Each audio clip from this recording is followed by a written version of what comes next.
as important is a guy in Costa Mesa who's got one of the programs, and it's a part of what I'm trying to achieve, and it's a place that you can go and see. So this is my good friend Mick Hall. Get a microphone? Yeah, man.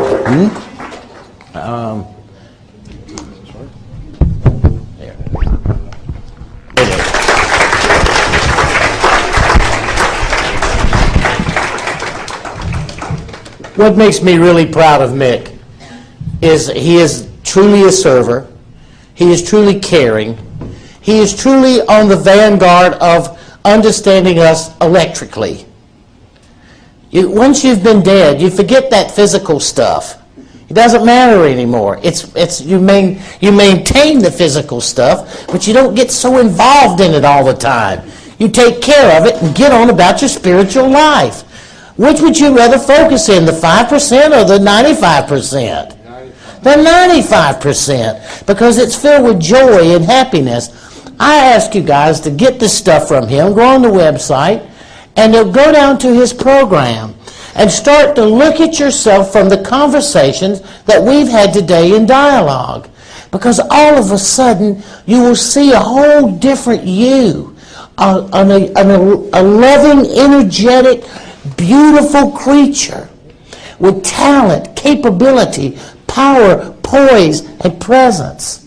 And once you get that back, if you don't still already have it, once you get that back, you really get an idea of the changing face of time. You get an idea to look at the musical, spiritual focal point of yourself.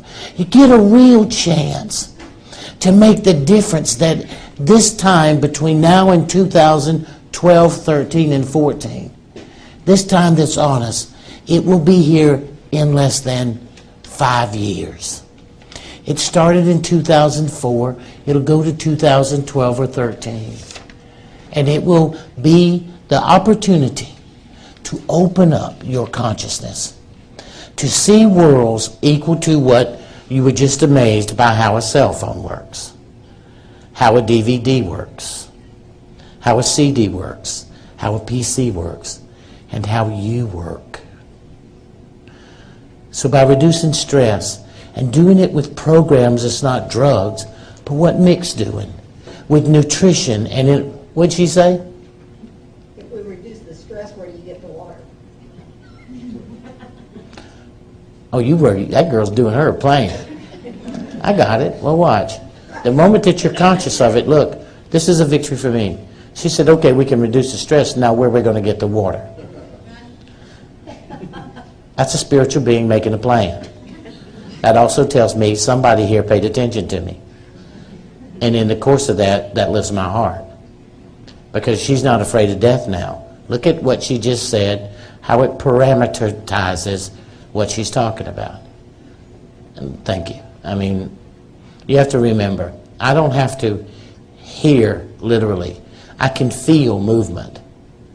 And it was important that I'd ask you that. Now, as we begin to slow this down to a point of where I want you to relax a few minutes and listen to some of the most, I can go to 6, and listen to some of the most, I'm going to go 30 minutes over in case if you don't like it or you got to go. Oh, wow. Yeah, now we're talking. Man. Okay, I'll tell you a joke since I can go a little longer. Okay, all right. Everybody who knows me knows this joke, but I just love it. Have you ever thought about being a dead person who's been a spiritual being going to a Catholic church?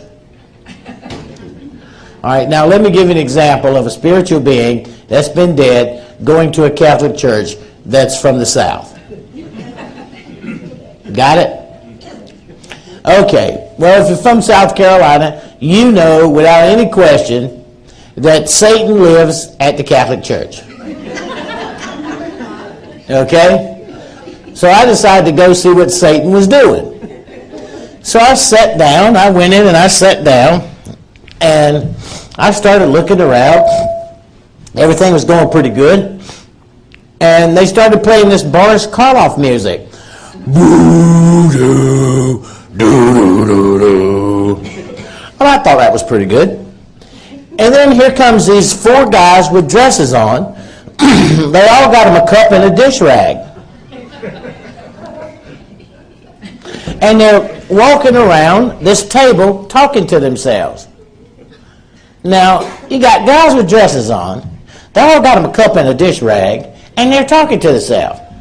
I started to like this religion. You know, don't you wish your boyfriend was a freak like me? No. So,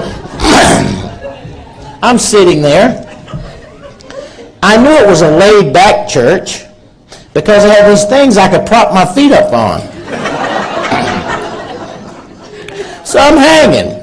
You know, little bars, call-off music, some guys in some dresses. Well, you know, hey, freedom of religion's all right with me.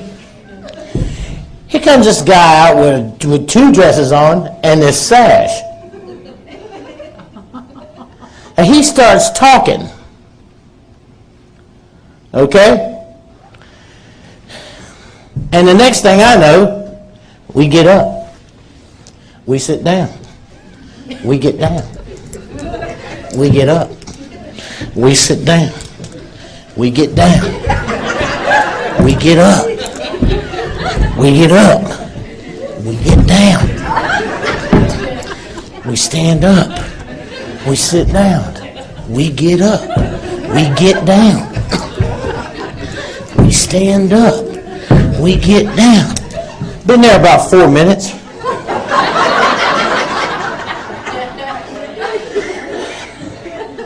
So I was going to thinking, now who in the world invented this religion? And I figured out who invented it. It was the guy who has the patent on arthritis, pain formula, etc. Because if you think at the end of all that your knees and back aren't hurting, then you're in trouble. So then I'm hanging. I'm worn out. They got us standing up. Here comes this fool with 2 dresses and a dunce cap on. And he's swinging this pot. And he's got smoke going everywhere. And then he's saying, my daddy plays dominoes better than your daddy.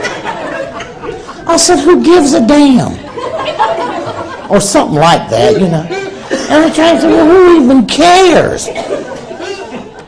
So I was trying to figure out who invented that part. Or I figured that out. It's the guy who has the patent on dress stand. Because that smoke was burning my eyes and my nose, and I just couldn't quite get a grip on what the deal was. So I decided to explore kitty chasm. You know, it's the little people's Catholic guilt sessions. Okay, so I went to check out kitty chasm. And there were some stretched out little kids, born in sin. Gotta have faith. You're going to hell unless you do it the same way we said it. The Catholic Church is infallible. It doesn't make any mistakes. It's never made a mistake, ever. How interesting. Do you realize that the world is still flat? That in a papal bull, which is very appropriately titled, the Catholic Church in 1968 said it was okay if you didn't believe the world was flat. It didn't mean that it wasn't, but it was okay, and you would not be excommunicated from the church if you believed it was round. Until 1968, if you believed the world was round, you were condemned to eternal damnation, and you were excommunicatable from the church.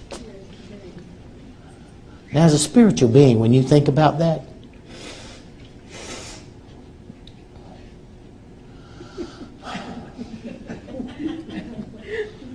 see, everybody, the changing face of time, a viewpoint of the world through my eyes.